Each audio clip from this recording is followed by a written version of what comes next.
Dienu.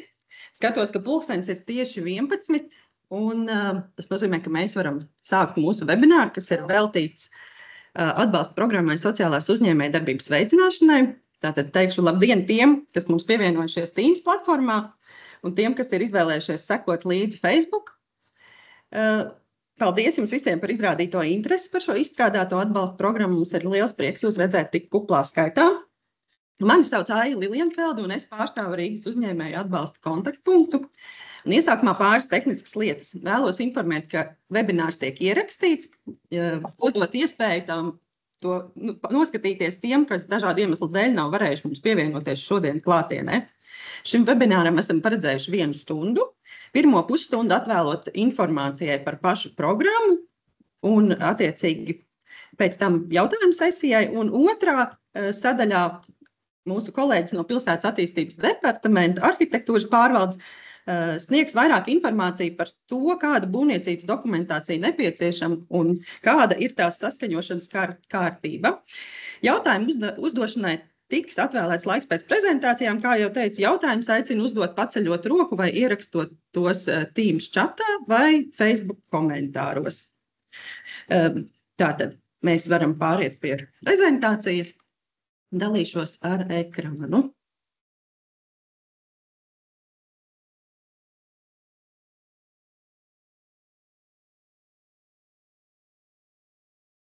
Tā, lūdzu, dariet man zināmu, ja ir redzams, kolēģi. Ir, paldies. Tātad izmantošu šo brīdi, lai nedaudz pastāstītu arī par mums, pavisam īsi. Tātad es pārstāvu, kā jau minēju, Rīgas uzņēmēju atbalsta kontaktpunktu, kas gadu atpakaļ ir izveidots Rīgas apkaimju iedzīvotāju centra paspārnē. Un tā mērķis ir attīstīt produktīvu un aktīvu sadarbību starp pašvaldību un uzņēmējiem, veicinot Rīgas uzņēmējdarbības vides attīstību un pilnveidi. Šobrīd centrā darbojas 2 koordinātori, no kuriem viena esmu es, un otrs ir mans kolēģis Māris Strots. Koordinātoru darbības virzieni, tātad mūsu ir rast risinājumus konkrētām problēmām, kad pie mums vēršas uzņēmēji ar savu konkrēto problēmu, savedot tos kopā ar atbilstošo kompetento institūciju pašvaldībām. Tad ir tā saucamie sistēmiskie risinājumi, kad mēs redzam, ka mums regulāri ienāk vienveidīgi problēmu jautājumi vai kādas asociācijas mums dara zinām, ka uzņēmēji saskaras viņu biedri ar kādu noteiktu problēmu. Un tad jau tā ir tāda starpinstitucionāla sadarbība, kurā mēs meklējam risinājumu ar Rīgas domas institūcijām sadarbojoties. Un tālāk ir atbalsts un informācija, tas tātad ir atbalsta programma izstrāde un administrēšana, tas ir tā kā mūsu šīs dienas jautājums, informācijas sniegšana par uzņēmējiem pieejamo atbalstu pašvaldībā, kas ir ne tikai mūsu izstrādātās atbalsta programmas, bet arī citu struktūru vienību administrētās un izstrādātās programmas, un dažādu metodisko materiālu ceļvežu izstrāde. Un tad ķeramies pie pašas atbalsta programmas sociālās uzņēmējdarbības veicināšanai. Saistošie noteikumi par šo programmu ir stājušies spēkā šī gada 7. janvārī. Kā mēs zinām, pat 22. janvārī ir apstiprināts pašvaldības budžets, līdz ar to varam jau runāt par šo programmu un stāstīt jums par tehniskiem jautājumiem. Tātad programmas mērķis pēc būtības ir uzlabot vides un pakalpojumu pieejamību sociālās atstumtības riskam pakļautajām iedzīvotājiem grupām, attīstot to darba vai pakalpojumu saņemšanas vidi. Un tātad sociālajie uzņēmumi ir tie, kas nodarbina vai sniedz šīm iedzīvotāju grupām pakalpojumus, un tāpēc finansējums tiek piešķirts sociālajiem uzņēmējiem. Grants ir tātad līdzfinansējums tiek dots granta formā. Tas ir 90% no attiecinājuma izmaksām, bet ne vairāk kā 15,000 eiro vienam pretendentam. Šī gada programmas budžets ir 60,000 eiro. Tātad, ja mēs runājam par maksimālo apmēru, tad tie varētu būt 4 granti, bet pieņemot, ka pretendēt var arī uz mazākām summām, skaits varētu palielināties, izsniegto grantu skaits. Kas var pretendēt? Pretendēt tātad var SIA, ka jau ir piešķirts sociālā uzņēmuma status vai kas to plāno iegūt, kas darbojas Rīgas valstspilsētas pašvaldībā vai, teiksim, šobrīd darbojas citā pašvaldībā, bet plāno izvērst savu darbību Rīgas valstspilsētas pašvaldībā.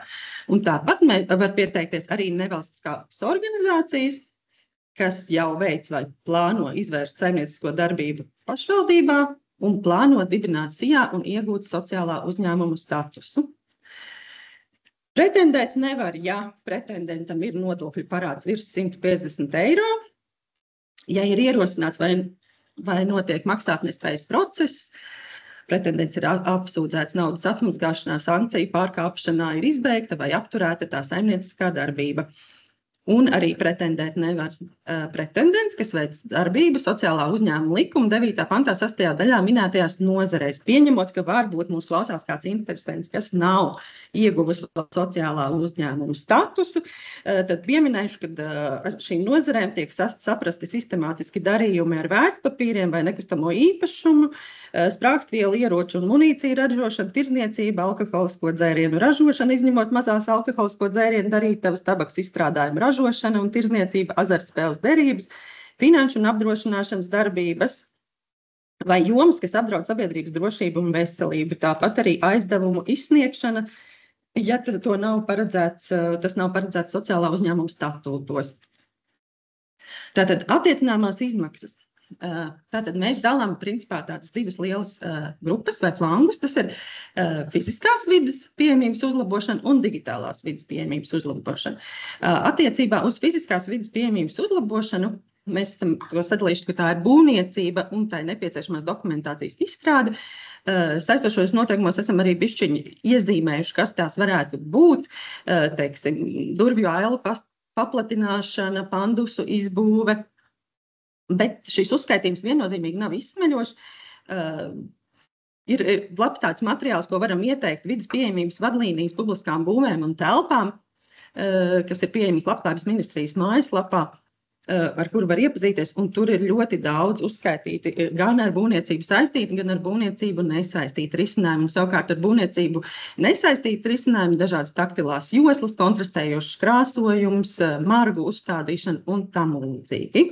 Bet vēlamies akcentēt, un droši vien nevienu reizi šodien pieminēšu, ka to visu caurvīja šis te iepriekš slaidā minētais līdzfinansējuma mērķis.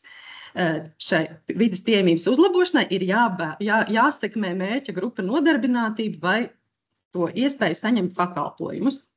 Un gluži tāpat ar digitālās vides pieejamības uzlabošanu. Tātad tas tiks attiecināts uz programmatūru un digitālajiem risinājumiem, kas tieši saistīti ar mērķu grupu nodarbināto darba pienākumu izpildi vai pakalpojumu saņemšanu. Iesniedzamie dokumenti. Tātad fiziskās vides pieejamības uzlabošanai tā būs pieteikuma veidlapa, kas ir pieejama kā saistošo noteikumu sastāvdaļa. Telpu lietošanas tiesību apliecinājums, proti tas ir nomas līgums, zemes grāmata, ja tas ir īpašumā. Ja šīs telpas, ņemot vērā, kad ir paredzēta būvniecība, tātad notiks iejaukšanās šo telpu konstrukcijā, ja šīs telpas nav paša uzņēmuma īpašumā, tad būs nepieciešama īpašnieka piekrišana vides pieejamības uzlabošanai un ir nepieciešama telpu un arī īpašnieka apliecinājums telpu nodošanai lietošanā, pretendentu lietošanā vismaz 2 gadus. Jo šis līdzfinansējuma programma paredz, ka pielāgotajās telpās pēc līdzfinansējuma saņemšanas ir jānodarbina tātad šis te mērķa grupas pārstāvis vai jāsniedz pakalpojums vēl 2 gadus. Maksājums apliecinoši dokumenti jau veiktajiem ieguldījumiem projekta realizācijā, jo ņemot vērā, ka tiek prasīta jau saskaņot nepieciešamā būvniecības ieceres dokumentācija un mēs attiecinam izmaksas arī uz šīs dokumentācijas izstrādi, ir pieņemams, ka izmaksas varētu veidoties jau pirms pieteikuma iesniegšanas. Un tas, ko mēs prasīsim, ir vides pieejamības eksperta atzinums. Arī šo atzinumu varēs iekļaut attiecinamās izmaksās, proti vides pieejamības eksperta atzinums par to, vai izvēlētais risinājums sasniedz paša pretendenta izvirzīto mērķi. Kas tad ir tas efekts, ko šis ko šīs risinājums dos. Tad ir indikatīvi izmaksu tāme, un, kā jau minēju, būvniecības gadījumā saskaņota nepieciešamā būvniecības ieceres dokumentācija. Savukārt digitālās vides pieejamības uzlabošanai tas principā ir aizpildīts pieteikums, un šis atkal vides pieejamības eksperta atzinums par to, ka izvēlētais risinājums dos to efektu, ko pieteikuma iesniedzējs ir norādījis, un ka viņš ir atbilstošs. Tātad pieteikuma iesniegšana ir no 1. marta līdz 30. septembrim. Šajā visā posmā mēs saņemam iesniegumus. Tos ir aicināti pretendenti nosūtīt elektroniski uz Rīgas apkaimju iedzīvotāju centra oficiālo e-adresi vai elektroniskā pasta adresi aic@riga.lv, un vienā kalendārajā gadā pretendents var iesniegt vienu pieteikumu.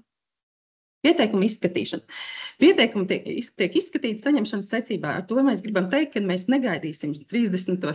septembri un pēc tam nesāksim izskatīt, bet proti tajā brīdī, kad mēs saņemam iesniegumu, mēs uzreiz viņu sākam izskatīt. Un attiecīgi 1 mēneša laikā no pieteikuma saņemšanas pieņemam lēmumu ar iespēju atbilstoši administratīvā procesa likumam pagarināt termiņu neprecizitāšu vai kaut kādu labojumu veikšanai. Pieteikuma izskatīšana. Vēlreiz uzsveram, ka tas nav konkurss, mēs nesveram kaut kādus kritērijus vai tam līdzīgi. Mēs skatāmies, vai pieteicējs atbilst programmas mērķim un prasībām. Tātad pats pieteicējs, vai viņš ir viens no tiem subjektiem, kas var pretendēt uz līdzfinansējumu, vai ir atbilstoši noformēts pieteikums, vai tajā ir ietverta visa nepieciešamā informācija un pievienota visi nepieciešamie dokumenti. Tātad skatāmies paredzētā risinājuma aprakstu un vides pieejamības eksperta atzinumu, ka piedāvātais risinājums sasniedz mērķi, un ir iespējas, protams, arī šo te ekspertu piesaistīt risinājumu izstrādē, piedāvājumu izstrādē, un, kā es saku, jau laicīgi sagatavoties, ka viss ir atbilstoši. Granta saņemšana. Pamatoties uz tātad centra pieņemto lēmumu, kas ir administratīvais akts, un jums tiek paziņots, tiek slēgts līgums, kurā tad sīkāk tiek aprakstīta visa izmaksas kārtība, saistības, pienākumi abu pušu. Un tātad, bet līgums tiek noslēgts tikai tad, ja pretendents ir ieguvis sociālā uzņēmuma statusu. Tātad līgums tiek slēgts tikai jau ar sociālo uzņēmumu. Šis atbalsts ir de minimis atbalsts, un tā uzskaiti veiks centrs. Un šo atbalstu programmu ir paredzēts, ka drīkst apvienot ar citu atbalstu uz vienām tām pašām izmaksām, bet par to ir jāpaziņo mums. Līdzfinansējums tiek izmaksāts vienā maksājumā pēc granta saņēmēja rēķina saņemšanas. Proti, tas ir e-pakalpojums, Rīgas pašvaldībā pieejams, rēķinu iesniegšana, un uzņēmējiem būs jāiesniedz rēķins, lai mēs varam izmaksāt naudiņu. Granta saņēmēja pienākumi. Tātad granta saņēmēja pienākums ir realizēt projektu 12 mēnešu laikā no līdzfinansējuma saņemšanas, pēc projekta realizēšanas iesniegt apkaimju iedzīvotāju centram atskaiti par līdzfinansējumu izmantošanu un vismaz 2 gadus pēc granta saņemšanas nodarbināt mērķa grupas pārstāvu vai sniegt pakalpojumu mērķa grupu pārstāvjiem telpās, kurās veikta projekta realizācija. Tas īsumā par programmu ir viss. Vairāk informācijas par programmu ir pieejams šobrīd mājaslapā www.riga.lv sadaļā pilsēta uzņēmējdarbība un atbalsta programmas, vai jums ir iespēja noskanēt ekrānā redzamo QR kodu un uzreiz nonākt šajā vietā. Šeit atrodami ir arī Rīgas domas saistošie noteikumi, kuros šīs programmas, kur tad arī varbūt sīkāk var iepazīties gan ar prasībām, gan ar programmas niansēm, tāpat arī attiecināmo izmaksu aptuveno uzskaitījumu.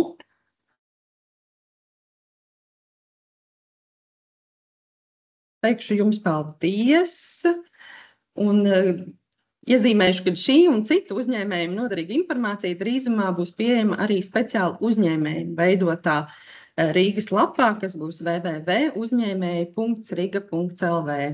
Ja ir kādi jautājumi, aicinu rakstīt gan man personīgi, gan uz Rīgas uzņēmēju atbalsta kontaktpunktu, e-pastu uzņēmēji@riga.lv, nodrošinot to, ka es vai mani kolēģi pēc iespējas ātrāk saņems šo jūsu e-pastu.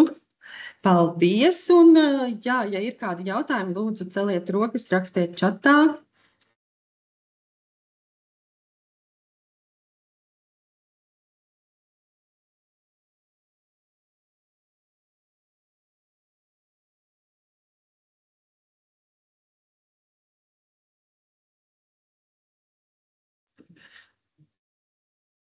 Jā, tātad skatos, ka mums ir jautājums, labdien, vai digitāliem risinājumiem paredzēta tikai izstrāde vai arī kādu programmu abonēšana? Es pieņemu, ka tā varētu būt arī programmu abonēšana, bet tad mums tiešām būtu jāsaprot, teiksim, gan kas tas īsti ir, gan ko par to saka šis pieejamības eksperts, vai tas atrisina. Bet ja tas risina, tad es domāju, ka tā varētu būt arī abonēšana. Bet katrā ziņā šis ir tas brīdis, kad droši vien būtu vietā arī iezīmēt, ka tādas konkrētas situācijas mēs pieņemam, kad mums februāra beigās mēs plānojam vēl vienu tādu praktisko semināru, kurā mēs arī aicināsim gan attīstības departamentu pārstāvjus, gan finanšu departamentu pārstāvjus, varbūt arī sīkāk par šo rēķinu iesniegšanu, un kurā mēs jau varam runāt, uzņēmēji būs aicināti nākt ar jau tādām konkrētākām situācijām, lai skatītu, kas tad dabā, teiksim, šīs situācijas ir un rastu atbildes. Paldies, čatā vairāk jautājumus neredzu, rokas. Es atvainojos. Man kolēģis saka, ka neesmu pamanījis, es ļoti atvainojos. Tā programma būs atvērta vairākus gadus. Redziet, mēs esam uzrakstījuši saistošos noteikumus, tie noteikti nav vienam gadam. Principā tas, vai programma būs atvērta, ir atkarīgs no piešķirtā budžeta. Uz priekšu mēs to pateikt nevaram, tas katru gadu tiek apstiprināts. Uz šo brīdi mēs esam paredzējuši, ka šī programma būs ikgadēja, bet tas vienmēr būs atkarīgs no piešķirtā budžeta apjoma. Par šī gada budžetu mēs esam pilnīgi droši. Tātad, kā jau minēju, 25. gadā tie ir 60 000.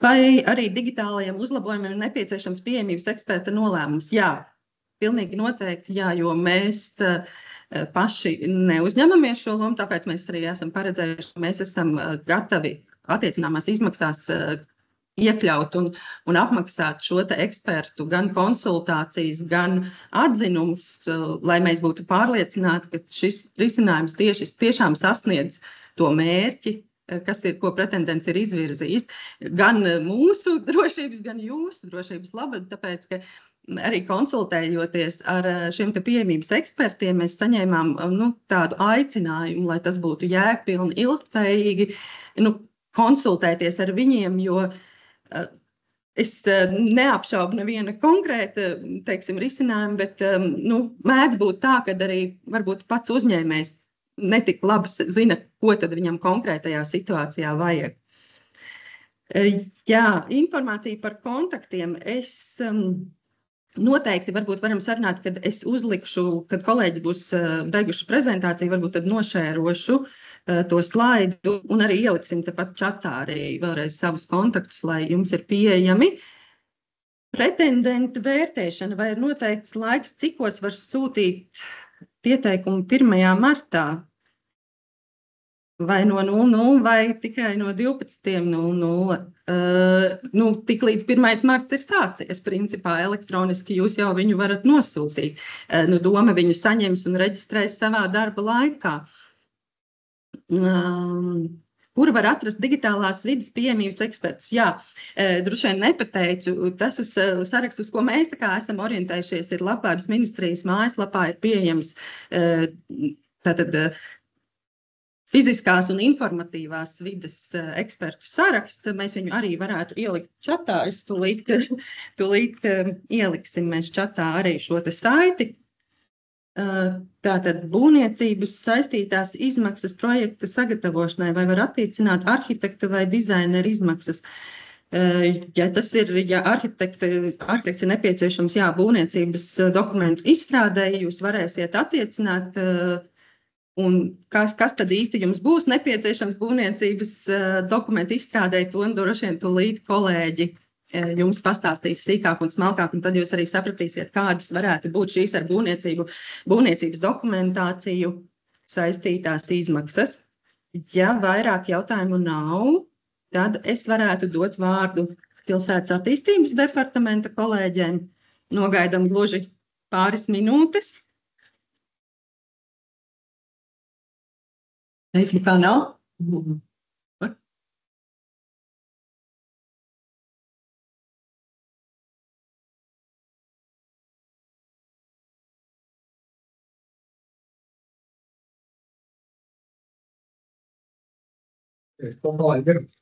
Jā, es saprotu, ka vairāk jautājumu mums nav, tā kā paldies liels un nododu tad stafetes pociņu mūsu kolēģiem no Pilsētas attīstības departamenta arhitektūras pārvaldes. Lūdzu,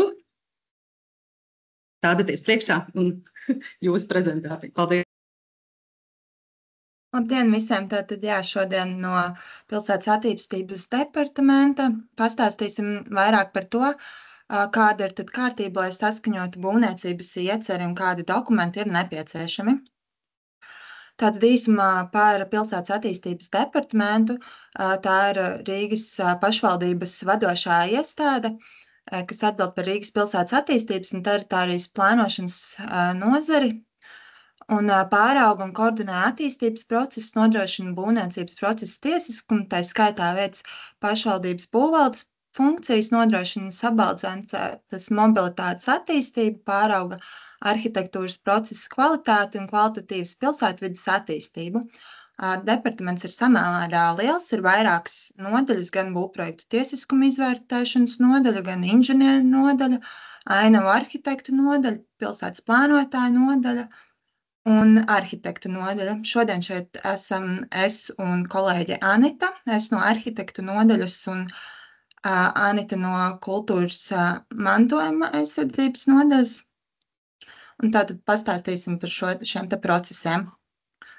Un kā būvvalde mūsu kompetence ir arhitektoniskās kvalitātes princips, tik tāls attiecas būves iekļaušanos ainavā un pilsētvidē. Pašvaldības teritorijas plānojumā, lokāla plānojumā un detāla plānojumā nepieciešamās noteiktās prasības. Un kā arī normatīvos aktos noteiktās būves novietojuma prasības ievērošana. Savukārt arhitekta šī atbildība ir izstrādāt kvalitatīvu un funkcionālu risinājumu, kur tad būs arī iespējams īstenot, bet mēs vairāk tieši izskatām par šo te atbilstību pilsētvidei un normatīvajiem aktiem. Tātad, lai vispār nonāktu pie būvniecības ieceres akcepta, ir jāsaprot šis te process. Sākumā ir jāizvērtē, vai ir vispār paredzēti būvdarbi, kuras grupas būve tā būs, kāds būs būvniecības veids, kāds būs attiecīgi pēc tam būvniecības iesnieguma veids, kādi dokumenti nepieciešami, objekta atrašanās vieta, apbūves noteikumi, normatīvais regulējums un pēc tam jau ieceras iesniegšana būvniecības informācijas sistēmā un saskaņošana. Lai pie šī te veiksmīgi nonāktu, ir nepieciešams tomēr vairākos gadījumos piesaistīt certificētu arhitektu, būvspeciālistu, kurš tad arī šīs te konkrētās lietas pārzinās. Tātad par pirmo pašu procesu sākumu, vai ir paredzēti būvdarbi. Tātad būvdarbi, tas ir būvniecības procesa sastāvdaļa, darbi, kurus veids būvlaukumā vai būvē, lai radītu būvi, novietētu iepriekš izgatavotu būvi vai tās daļu, pārbūvētu, atjaunotu, restaurētu, iekonservētu, nojauktu būvi vai ierīkotu inženieru tīklu. Un tātad tālāk ir jāsaprot, vai tā būs ēka vai tā būs inženieru būve. Inženieru būves ir būve, kura neatbilst kādā no ēkas pazīmēm un kurai inženieru būves lietošanas veids ir nosakāms atbilstoši normatīvajiem aktiem par būvju klasifikāciju. Tātad inženieru būve var būt, piemēram, basēns, tie var būt inženieru tīklu cauruļu vadi, tie ir autoceļi. Un, attiecīgi, viss, kas ir ēkas, to attieksies ēku būvnoteikumi, un uz inženieru būvēm attieksies atsevišķu inženieru būvju noteikumi. Un šodien vairāk pastāstīsim konkrēti par būvnoteikumiem, kas attiecās uz ēkām. Tātad ēkas iedalās 3 grupās. Pirmā grupa ir tāda kā mazāk nozīmīga, un trešā grupa ir nozīmīga. Un attiecīgi arī prasības ir izvirzāmas pirmajai grupai vairāk, un pirmajai grupai mazāk, un trešajai grupai vairāk. Un tad otrās grupas būvas ir tās, kas nav iekļaujamas pirmajā grupā vai trešajā grupā. Un tātad pirmā grupa ir vienstāva ēkas ar apbūves laukumu līdz 60 kvadrātmetriem, tā skaitā mazākas, kas ir vienstāva ēkas, kuras apbūves laukums nav lielāks par 25 kvadrātmetriem, kā arī transformatoru apakšstaciju ēkas. Un trešās grupas ēkas ir ēkas, kurām ir vairāk nekā 6 virszemes stāvi, ēkas, kurām ir vairāk nekā 1 apakšzemes stāvs, publiskas ēkas ar kopējo platību lielāku par 1000 kvadrātmetriem, rūpnieciskās ražošanas ēkas ar paredzēto ugunsslodzi lielāku par 600 megadžauliem uz kvadrātmetru, un rūpnieciskās ražošanas ēkas ar kopējo platību lielāku par 2000 kvadrātmetriem. Un tad, attiecīgi, otrās grupas būvis visbiežāk ir būvis, kas ir zem 6 stāviem, vai arī publiskās būvis, kas ir zem 1000 kvadrātmetriem. Tās ir privāti mājas. Un, jā.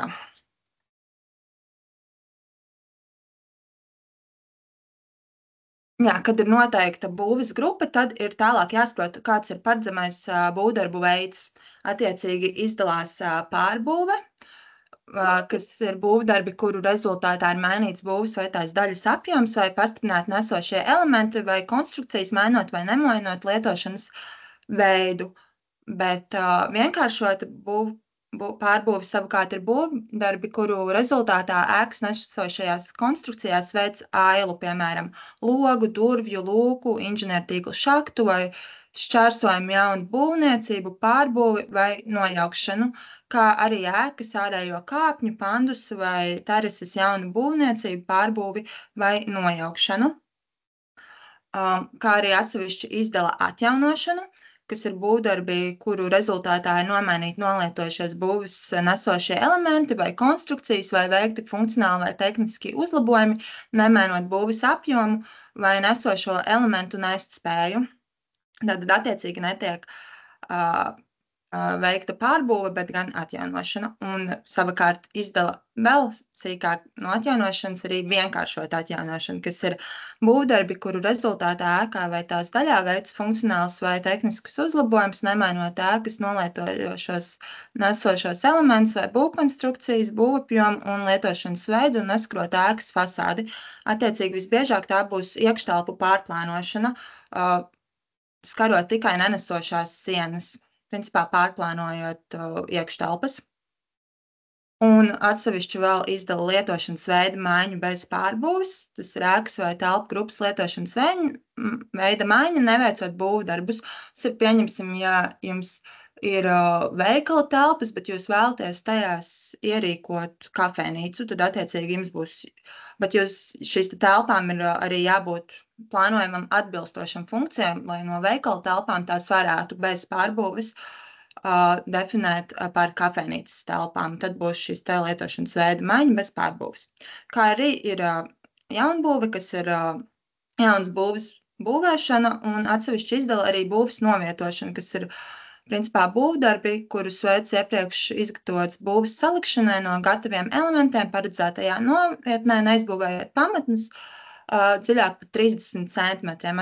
Attiecīgi tās ir visas šīs moduļa ēkas, koku karkas ēkas, kuras jau ražotnē izgatavo un pēc tam tikai atvedu un uzstāda jau kā gatavu produktu.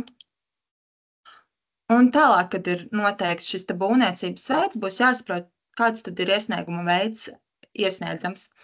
Un šeit ir uzskaitīti dokumenti, kuriem būvniecības veidi, kuriem dokumenti nav nepieciešami. Tātad tie būs visi interjera projekti, kuros neskar telpu plānojumu. Tās būs pirmās grupas ēkas vai tās daļas būvdarbiem ēkas vai tās daļas atjaunošanai vai pārbūvē, mainot būvapjomu, lietošanas veidu vai arhitektonisko veidolu. Un otrās un trešās grupas ēkas vai tās daļas būvdarbiem vienstāva otrās grupas palīgēkas atjaunošanai vai pārbūvē, nemainot būvapjomu vai lietošanas veidu, logu atjaunošanai vai nomaiņa, ja tiek nodrošināts līdzinājais logu dalījums un proporcijas, logu elementu krāsojums, kā arī tas pats attiecināms uz ārdurvīm, kā arī ēkas apmeles, liemeņa, ārējo kāpņu pandus, terases, zemes līmenī un ārējo jumtsūdeņu novadīšanas atjaunošana, bet šis attiecās uz atjaunošanu, nevis pārbūvi vai jaunu, piemēram, pandusa izbūvi.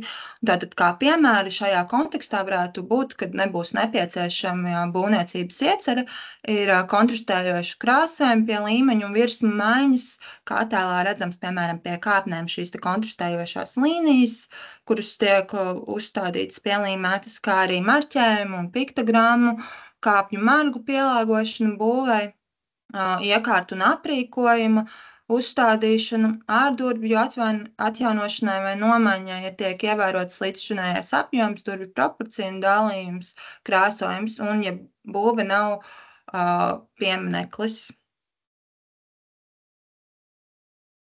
Un šeit jau ir būvniecības iesnieguma veidi, kad tiks paredzēti būvdarbi. Tie izdalās 3 kategorijās. Tas ir paziņojums par būvniecību, paskaidrojuma raksts un būvprojekts. Un attiecīgi arī paziņojumā par būvniecību būs mazāk nepieciešamie dokumenti un prasības. Paskaidrojuma rakstā tie jau būs vairāk. Un tiks izvirzīti būvdarbu uzsākšanas nosacījumi, un būvprojektā jau tiks izdota būvatļauja, izvirzīti projektēšanas nosacījumi un arī būvdarbu uzsākšanas nosacījumi. Tātad paziņojumi par būvniecību iesniedz otrās vai trešās grupas ēkas vai tās daļas vienkāršotai atjaunošanai, izņemot kultūras pieminekļu ēkas. Tas ir principā šīm telpu iekštelpu pārplānošanai, neskarot nesošās konstrukcijas, kā arī tas attiecās uz ailu jaunu būvniecību, pārbūvē nojaukšanu, pirmās grupas ēkas, otrās grupas viena dzīvokļa dzīvojamās ēkas vai palīga ēkas nešķitošajās konstrukcijās. Attiecīgi tas neattieksies uz publiskajām būvēm, bet gan uz pirmās grupas ēkām vai privātmājām. Un kā arī paziņojums par būvniecību ir iesniedzams mazākas jaunai būvniecībai vai novietošanai. Šīs ir ēkas līdz 25 kvadrātmetriem būvs laukumā.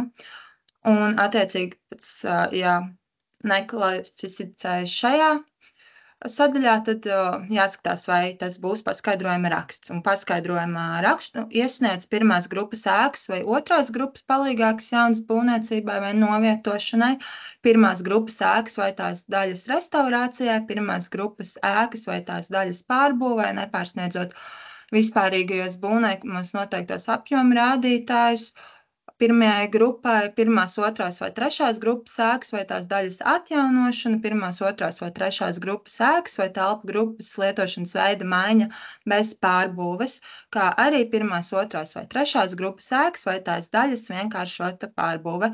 Attiecīgi paskaidrojuma raksts būs iesniedzams, pieņemsim, pie ailu paplašināšanas vai pandusa izbūves. Un attiecīgi viss, kas nav atrodams pie paziņojuma par būvniecību vai paskaidrojumu raksta, tad būs izstrādājums būvprojekts. Un šo te var atrast ēku būvnoteikumos, tur ir uzskaitīti visi gadījumi, kuros būs vai nu paziņojums par būvniecību vai paskaidrojumu raksts, vai arī dokumenti nav nepieciešami.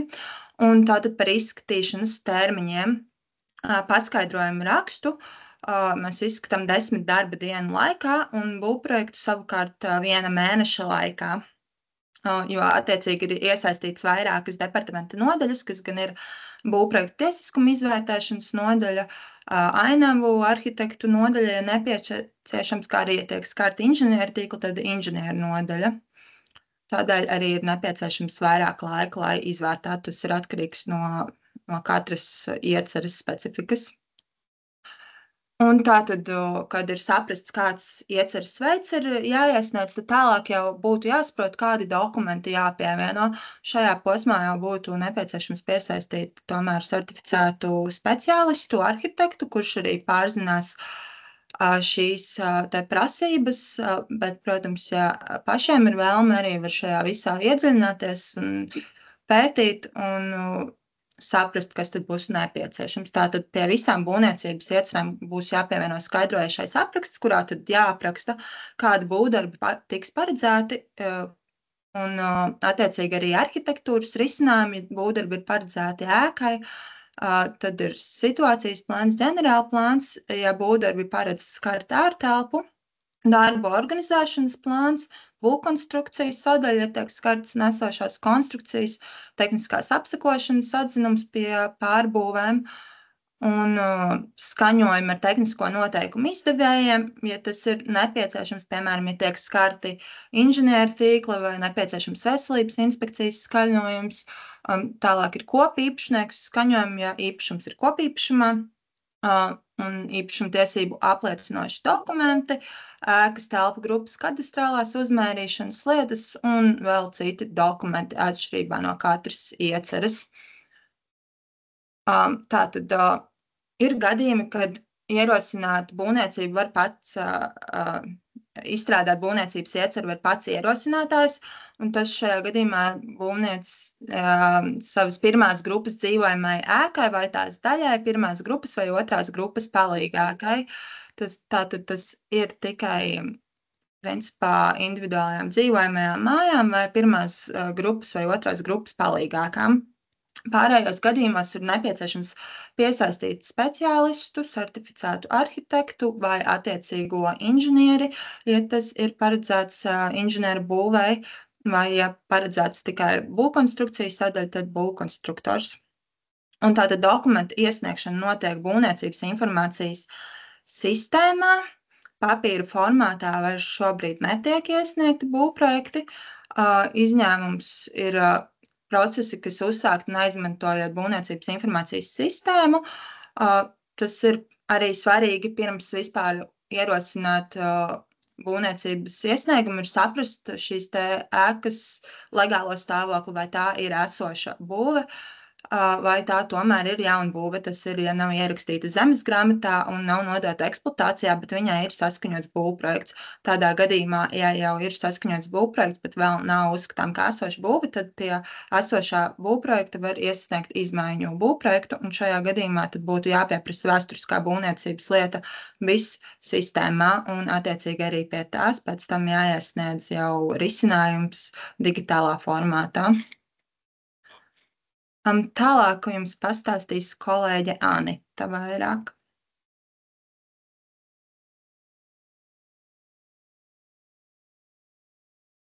Jā, labdien, man sauc Anita.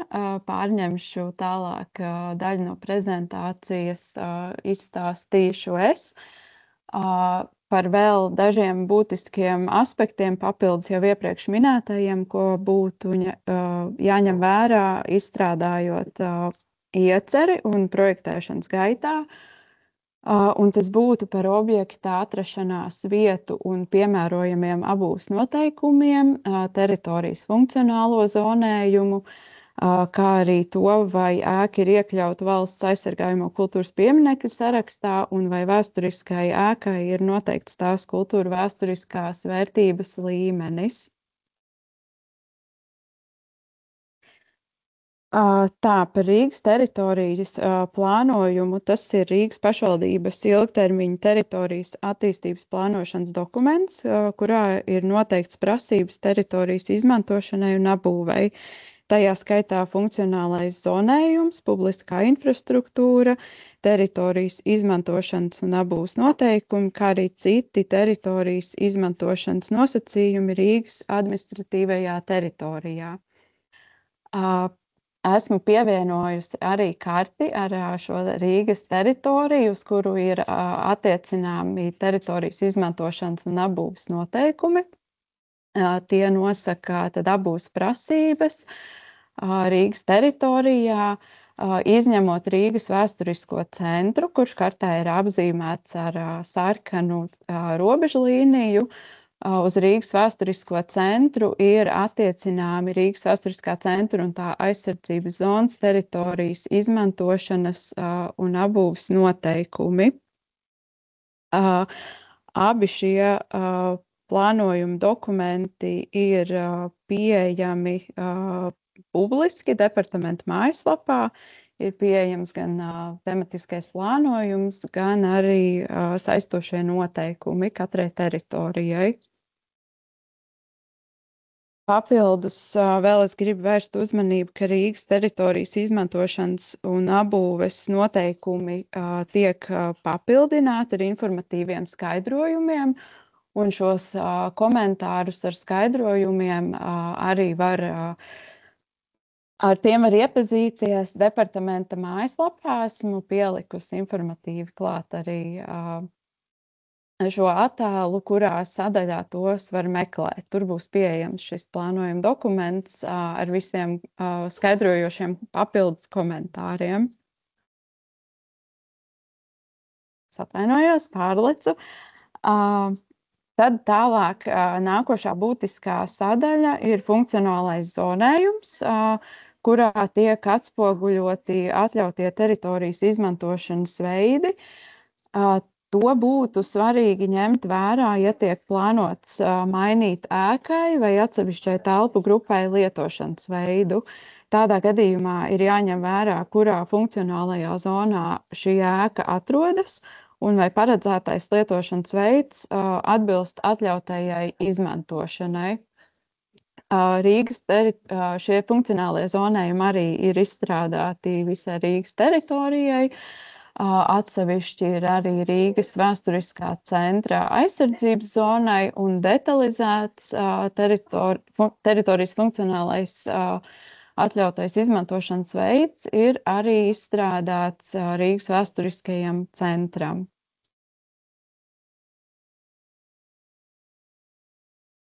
Vēl ir būtiski arī pārliecināties, vai ēka ir iekļaut valsts aizsargājamo kultūras pieminekļu sarakstā. To var viegli pārbaudīt Mantojums LV mājaslapā, meklējot konkrētu objektu pēc adreses vai ir zināms kadastra numurs. Tad tiek atrasta informācija par šo konkrēto ēku. Ja viņa ir šajā sarakstā, tiek uzrādīts šī pieminekļa status, valsts aizsardzības numurs.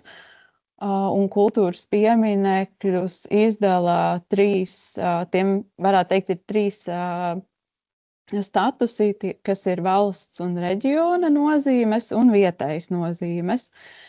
Valsts un reģiona nozīmes pieminekļus drīkst pārveidot tikai ar Nacionālās kultūras mantojuma pārvaldes atļauju un saskaņojot darbus ar viņiem. Un vietējas nozīmes pieminekļus drīkst pārveidot ar pašvaldības atļauju, un šobrīd vietējas nozīmes pieminekļi ir Rīgas pašvaldības pāraudzībā, un atļaujas un skaņojums sniedz departaments un atsevišķa struktūra vienība, kas ir departamenta kultūra vēsturiskā mantojuma saglabāšanas birojas. Kā arī pie pārbūves un atjaunošanas darbiem ir svarīgi pārliecināties, kāds ir ēkas kultūra vēsturiskās vērtības līmenis, jo attiecīgajam kultūra vēsturiskās vērtības līmenim ir pieļaujams kāds pārbūves apjoms. Rīgas vēsturiskajā centrā un apbūves aizsardzības teritorijā plānojuma dokumentos arī ir pieejams šīs grafiskās daļas kartes, kur jau ir atzīmētas ēkas, kurām ir noteikta šī vērtība. To arī var pārbaudīt sev interesējošam objektam. Departamenta mājaslapā ir pieejamas šīs grafiskās kartes. Un pārējā Rīgas teritorijā arī nosaka kultūra vēsturiskās vērtības līmeni būvēm, kuras ir būvētas pirms vairāk nekā 50 gadiem. Tās sauc par vēsturiskām būvēm. Būtiski ir svarīgi ņemt vērā, ka kultūra vēsturiskās vērtības līmeni nenosaka ēkām, kuras jau ir iekļautas valsts aizsargājamo pieminekļu sarakstā. Tad šo vērtības līmeni nosaka pārējām būvēm. Un vēsturiskajā centrā to nosaka Nacionālā kultūras mantojuma pārvalde, bet pārējā teritorijā par to arī atbild departaments. Un ir pieejams departamenta mājaslapā, esmu ielikusi prezentācijā arī saiti, ir pieejams saraksts ar vēsturiskajām būvēm, kurām jau šis kultūra vēsturiskās vērtības līmenis ir noteikts. Jā, vēl arī es gribēju informēt, ka Rīgas teritorijas tematiskās kartes, tostarp teritorijas plānojums ar aizsargu joslām un citu interesējošo informāciju ir publiski pieejams vietnē georiga.eu.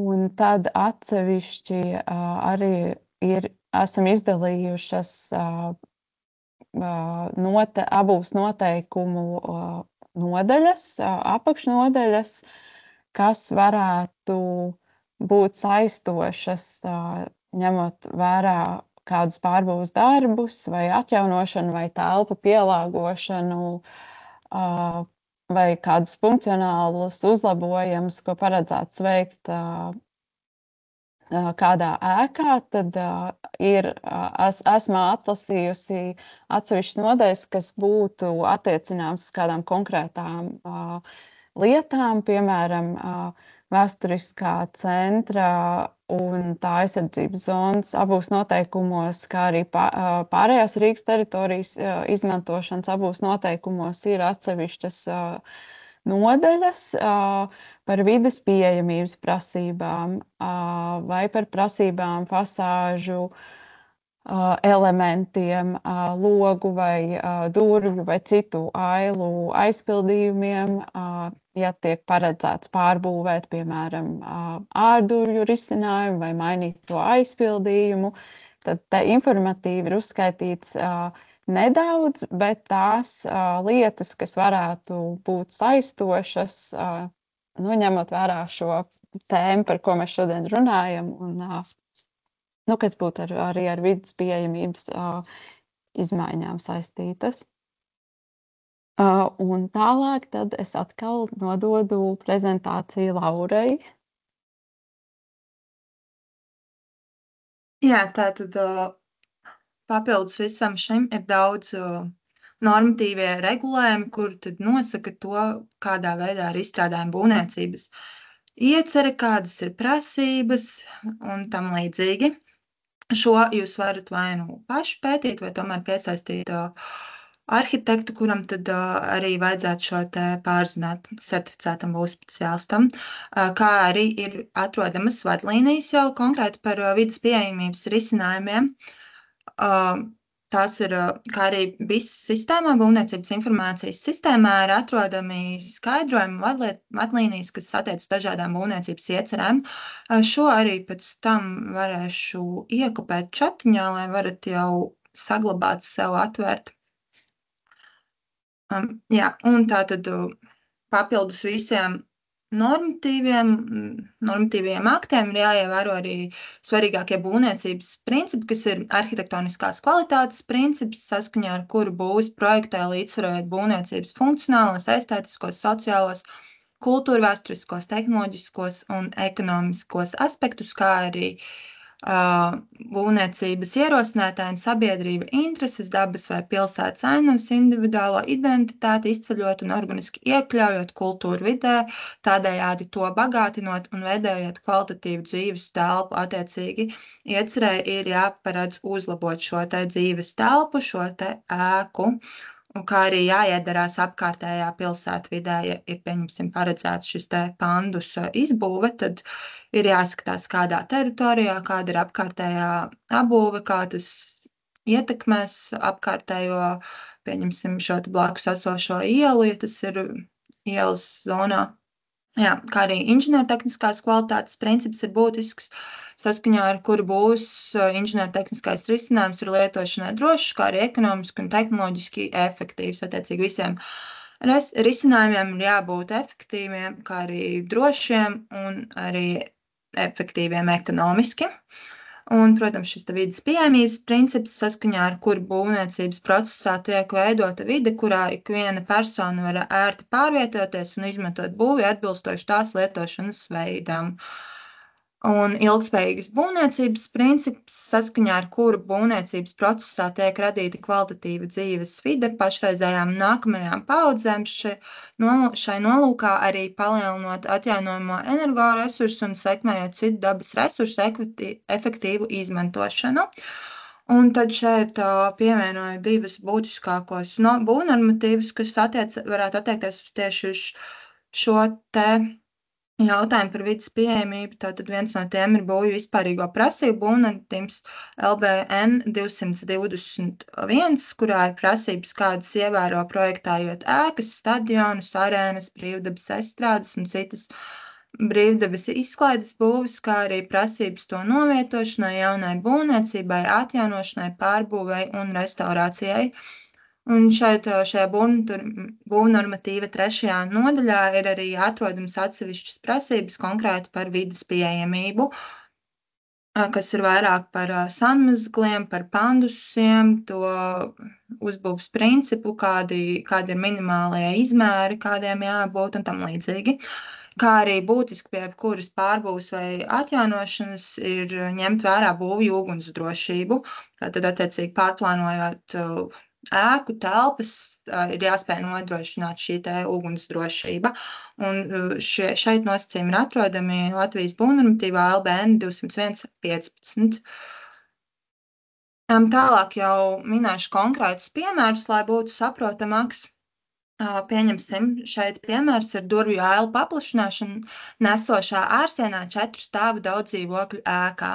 Tātad pēc šīs schēmas mēs saprotam, ka tie ir būvdarbi, tie ir paredzēti ēkā, tātad 4 stāvu daudz dzīvokļu ēka, tā būs otrās grupas būve.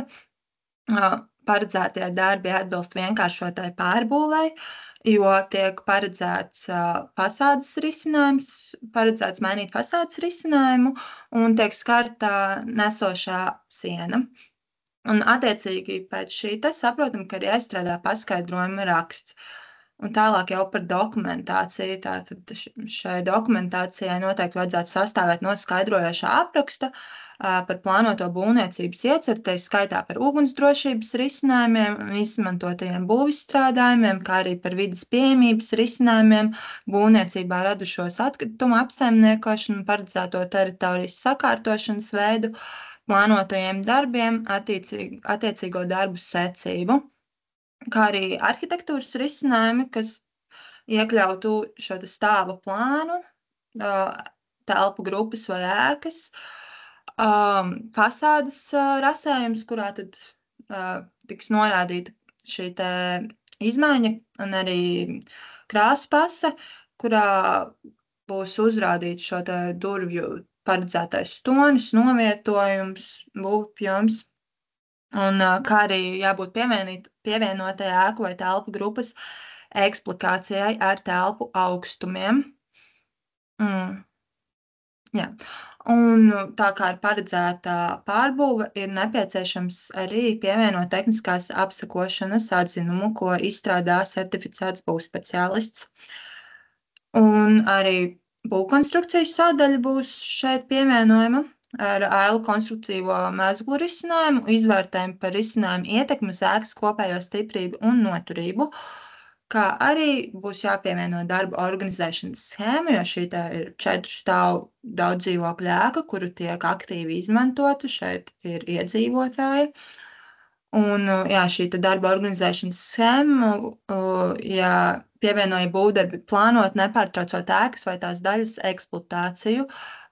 Tas neatiecas uz 2. vai 3. grupas ēkas esošo dzīvojamo telpu grupu dzīvokli. Tātad, attiecīgi, ja darbi ir plānoti tikai viena īpašuma ietvaros, viena dzīvokļa, tad šo darba organizēšanas schēmu var neparedzēt.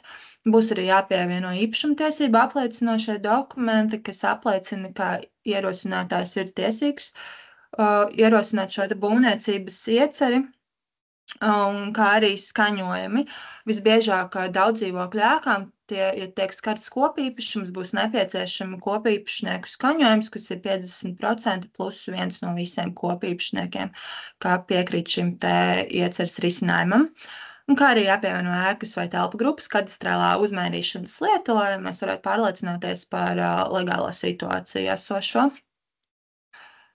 Un jā, šeit ir redzams, ka arī ir jāievēro šī te vides pieejamības prasības, kuras ir atrodamas, ir tāda organizācija Apērons, un viņiem ir mājaslapa vides pieejamība.lv, kur ir atrodami dažādi vizuālās schēmas, kurā ir parādīti šie te labie principi, kā tad projektēt, kas attiecas arī šeit, pieņemsim, zvanu poga, ciparu noformējums, rokturu noformējums, šī te durvju sliekšņu neesamība un tam līdzīgi. Tālāk piemērs līdzīgs, bet tomēr savādāks, kad ir durvju ailu paplašināšana iekštelpās nenesošajā sienā publiskā ēkā ar platību 2000 kvadrātmetri, tātad netiek skartā ēkas fasāde un netiek skartas nesošās konstrukcijas. Ir paredzēta tikai šo te ailu paplašināšana nenesošā sienā.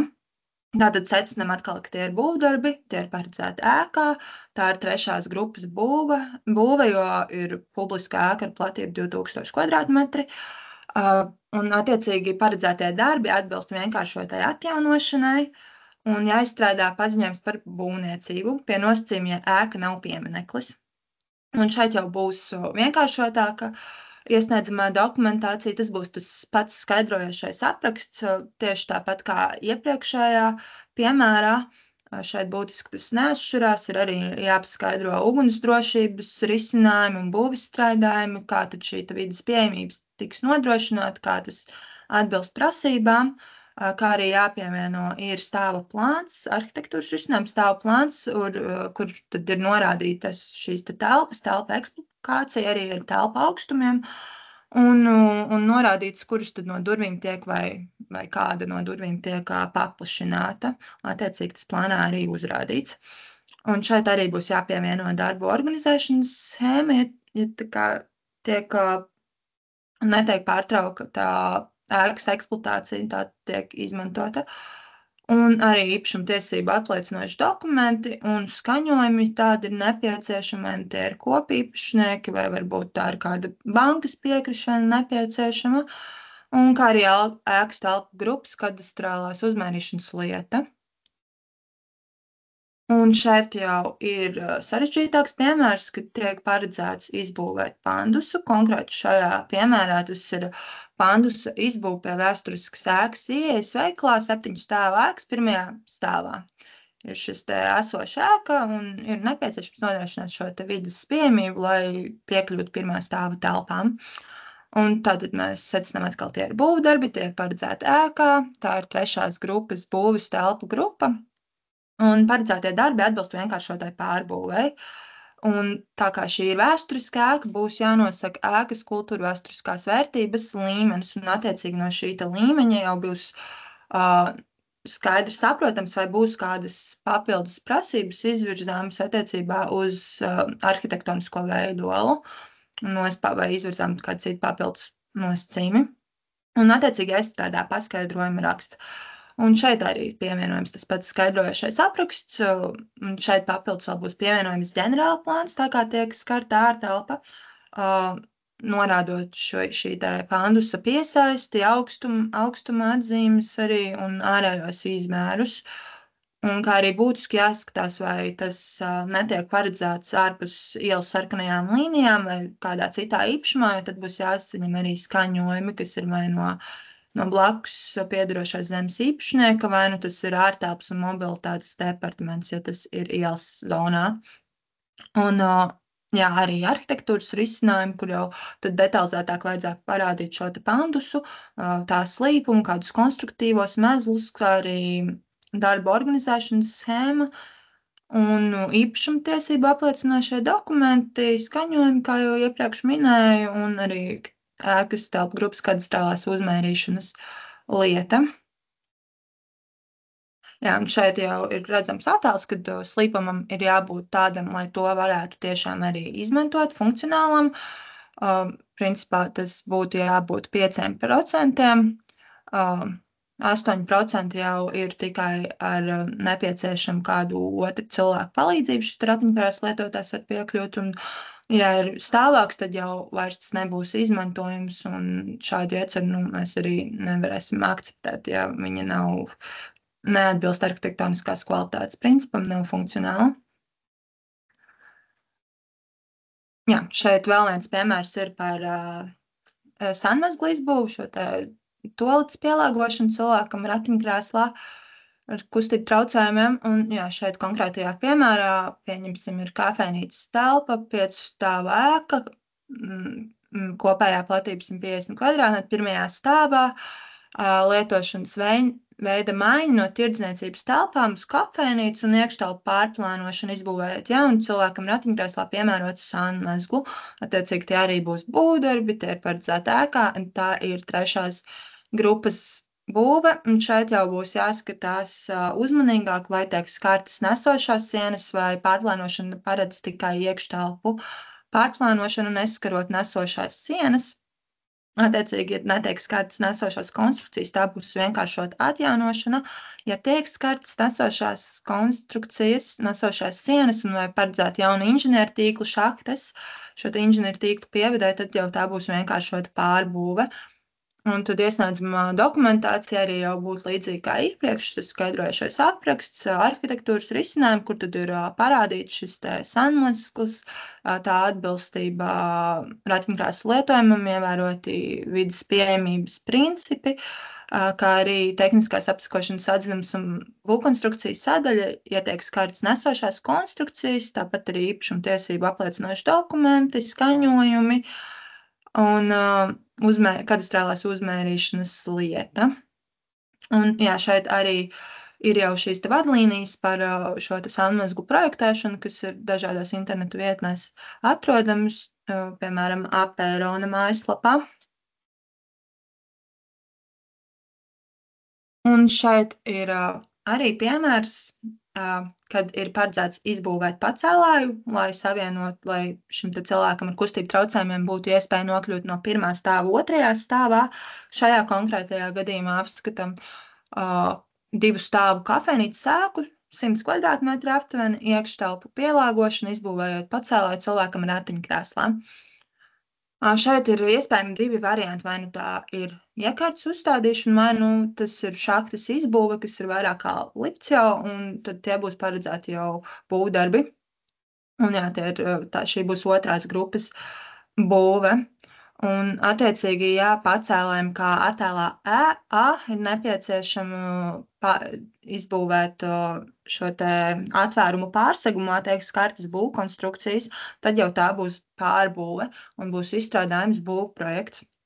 Bet, ja kā attēlā B, tā ir tikai iekārtas uzstādīšana, kas neietekmē nekādā veidā ne telpas plānojumu, ne telpas konstrukcijas, netiek mainīts netiek veikta telpu pārplānošana, tad tā jau ir iekārtas uzstādīšana, un tad nav paredzēti būvdarbi. Un, attiecīgi, ja tā ir pārbūve kā attēlā A, tad jau būs jāpievieno šis skaidrojušais apraksts, arhitektūras risinājumi jau gan ar griezumiem, stāvu plānu, specifikāciju un augstuma atzīmes, telpa eksplikācija un tam līdzīgi, kā arī tehniskās apsakošanas atzinums šajā gadījumā būs obligāts un būvkonstrukciju sadaļa. Un arī tie paši īpašumtiesību apliecinoši dokumenti, skaņojumi un kadastrāla uzmērīšanas lieta. Un šajā gadījumā, tā kā tā būs pārbūve, jau tiks izsniegta būvatļauja ar projektēšanas nosacījumiem, kur tad būvvalde vērtēs, vai ir nepieciešams izvirzīt kādus papildus prasības. Jā, un šeit apskatījām biežāk pieļautās kļūdas, kas tad līdz šim mēs esam novērojuši, ka tiek pieļautas. Tas visbiežāk ir, kad tiek noteikta nepareiza būves grupa tieši, vai arī būvniecības informācijas sistēmā nav korekti aizpildīts iesniegums, konkrēti sadaļā ziņas par būvi telpu grupu, kur netiek norādīts pareizas platības vai būves grupa vai būvniecības veids. Un tad mums ir jāprasa tomēr šo te koriģēt un norādīt pareizu informāciju. Kā arī tiek iesniegts nepareizs būvniecības iesnieguma veids, un tad mums arī ir jāraksta šis te lēmums un jālūdz tomēr iesniegt korekto, ja pieņemsim tiek iesniegts paskaidrojuma raksts, bet šajā gadījumā būtu nepieciešama būvatļauja un būvprojekts, tad mēs nevarēsim šo paskaidrojumu rakstu akceptēt, un tomēr lūksim iesniegt būvprojektu. Un kā arī bieži tiek aizmirsts, netiek pievienots tehniskās apsekošanas atzinums, kurš ir nepieciešams, lai konstatētu būves atbilstību mehāniskajai stiprībai un lai varētu šos pārbūves risinājumus īstenot, lai tie būtu droši. Tāds ir nepieciešams, ka ir jāizstrādā, bet ļoti bieži projektētāji par to piemirst. Kā arī vai nu nezin, vai piemirst, ka netiek saņemta trešo personu skaņojumi, kas ir, pieņemsim, kopīpašnieku skaņojumi, vai arī, piemēram, ir hipotēka uz šo te īpašumu un netiek saņemta bankas piekrišana, un tad mums arī ir šis te process skaņošanas paildzinās, mums ir jāprasa saņemt šos te skaņojumus, un dažkārt tās skaņojumu saņemšana, tīpaši tas ir dzīvokļiem, dzīvokļu kopīpašnieku skaņojums, tas nav tik ātrs process, tādēļ šeit jau būtu svarīgi izvērtēt to, ka pirms šīs būvniecības ieceres iesniegšanas vajadzētu saprast, kādi skaņojumi būs nepieciešami un iesniegt šos te skaņojumus, jo vispār būvniecības ieceri būvvalde var pagarināt par 4 mēnešiem, lūdzot veikt labojumus iecerē. Un attiecīgi, ja ir kādi nopietni iemesli, tad projektētājs var iesniegt lūgumu pagarināt līdz gadam, bet tik līdz paiet gads, mēs vairs nevaram paildzināt šo te iesniegumu, ir jāizdod atteikums un ieceri būs jāsniedz no jauna. Un kā arī bieži tiek aizmirsts pievienot būvspeciālistu profesionālās civiltiesiskās atbildības apdrošināšanas polisi, vai tā tiek pievienot ar beigušos derīgumu termiņu, tāpēc būtiski ir pārliecināties, vai šī polise ir derīga un vai tā ir pievienota. Tas ir nepieciešams visiem certificētajiem būvspeciālistiem. Kā arī bieži netiek pievienot telpa eksplikācija, nav dotas piesaistes un principā trūkst informācija, lai mēs varētu šo te ieceri izskatīt. Kā arī dažkārt netiek ievērots arhitektoniskās kvalitātes princips, nav ņemts vērā apkārtējā apbūve, ir neatbilstoši risinājumi, kas neiekļaujas vidē vai pat degradē šo te vidi. Tikai, piemēram, gadījumos, ja ir pasūtītāja vēlme šo te legalizēt, bet nav vēlme neko ieguldīt, tad bieži tiek iesniegt šādi risinājumi, kur nav nodrošināta šī arhitektoniskā kvalitāte tikai tāpēc, lai būtu šis risinājums saskaņots un lai tas būtu legalizēts, bet tomēr ir jāievēro arī šie principi un jāparedz projektēt kvalitatīvā telpa un būve. Kā arī bieži risinājumi netiek izstrādāt pat legālo situāciju, nav skaidrs, vai tā būve ir uzskatāma tiesiski kā esoša, vai tomēr tā ir vēl jaunbūve. Un bieži tiek norādītas jaunbūves kā jau esošas būves, tad mums jālūdz koriģēt, ka tā tomēr nav esoša būve, ka tā būs jauna būvniecība. Vai arī otrādā, kad esošai būvei tiek norādīts, ka tā, pieņemsim, ir jauna būvēta, vai arī, pieņemsim, gadījumi, kad būve jau ir bijusi patvaļīgi nojaukta, bet tas nav reģistrēts un ir izbūvēta jau jauna būve, kas skaitās jau jauna būve, tad attiecīgi šajā gadījumā būs jānorāda šīs te nelegāli nojauktās būves nojaukšana arī. Un, kā arī netiek noteikti ēkas vēsturiskās vērtības līmenis, kas ir jānosaka šīm vēsturiskajām būvēm, ko šobrīd jau tas, tā kā, ja tā ēka ir vecāka 50 gadiem, tad automātiski pie būvniecības iesniegšanas departaments arī tālāk jau nodod noteikti šo te līmeni. Un kā arī būtiski ir pievienot pilnvērtīgu skaidrojošu aprakstu, kurā tad ir skaidri viss paskaidrots, nav nekādi pārpratumi. netiek sniegta maldinoša informācija un viss ir principā skaidri nosams. Un kā arī paredzēt būvdarbu ielu teritorijā, tad būtiski, ka tas jāsaskaņo Rīgas valsts pilsētas pašvaldības ārtelpas un mobilitātes departamentu. Jā, tātad par, kā jau iepriekš minēju, šim te paskaidrojuma rakstam ir 10 dienas, būvprojektam 30, bet ir šī prioritārās izskatīšanas kārtība, kur tad ir nepieciešams iesniegt iesniegumu ar lūgumu piemērot prioritāro izskatīšanu, pamatojot kādēļ. Un šo prioritāro izskatīšanu piemēro arī, piemēram, Eiropas finansējums. Jā, tad jau būtiski, kad būvdarbus drīkst uzsākt pēc tam, kad būvvalde ir izdarījis atzīmi par būvdarbu uzsākšanas nosacījumu izpildi. Un, ja tas ir paskaidrojuma raksts vai atzīme par projektēšanas nosacījumu un būvdarbu uzsākšanas nosacījumu izpildi, būvdarbu veikšanai nepieciešama atļauja, kamēr šīs te nav saņemts, tikmēr būvdarbus vēl nedrīkst uzsākt. Jā, paldies. Tas tad būs arī viss. Ja ir kādi jautājumi, tad droši. Es skatos, ka šajā čatā ir tikai viens neatbildēts jautājums. Varbūt, ja ir iespējams ātri, jo mēs jau esam pārtērējuši laiku. Es skatos, ka kolēģi Janita jau ir atbildējis. Un savukārt Facebook mums ir ienācis jautājums par to, cik ilgs laiks tiek dots uzņēmējiem reģistrēties kā sociālajiem uzņēmējiem. Tad mēs varam sniegt atbildi, ka pretendentam ir tātad 20 dienu laikā pēc paziņojuma saņemšanas par līdzfinansējumu apstiprināšanu. Tātad 20 dienu laikā ir jāiegūst sociālā uzņēmuma. Tas ir 20 darba dienas, ļoti atvainojos, tas ir teju mēnesis. Bet gribētos uzsvērt, ka mēs tā kā skatām vairāk šo programmu kā tādu papildus stimulu jau nobriedušai vēlmei kļūt par sociālo uzņēmumu, tāpēc uzņēmējs, ja viņā šī vēlme ir nobriedusi, ir aicināts sākt kārtot šo dokumentus un sociālo uzņēmumu statusu iegūt jau pirms pieteikšanās. Bet, protams, ka pieteikties var arī vēl neieguvis statusu uzņēmums. Paldies! Liels jums visiem par veltīto laiku, kuru jau mēs nedaudz esam pārtērējuši. Ļoti ceram, ka šis būs tāds stimuls jums iesaistīties arī turpmāk. Vēlreiz gribu atkārtot, kā mums februāra beigās ir paredzēts praktiskais seminārs, kur būs iespēja varbūt jau konkrēti, līdzi kā mums jau šodien čatiņā iezīmējās, pieiet pie speciālista un uzdot jautājumus jau par savu konkrēto situāciju. Liels paldies visiem, kas bijāt klātesoši. Paldies kolēģiem par prezentācijām. Un visu labu, laimīgu jums un jauku nedēļas nogali!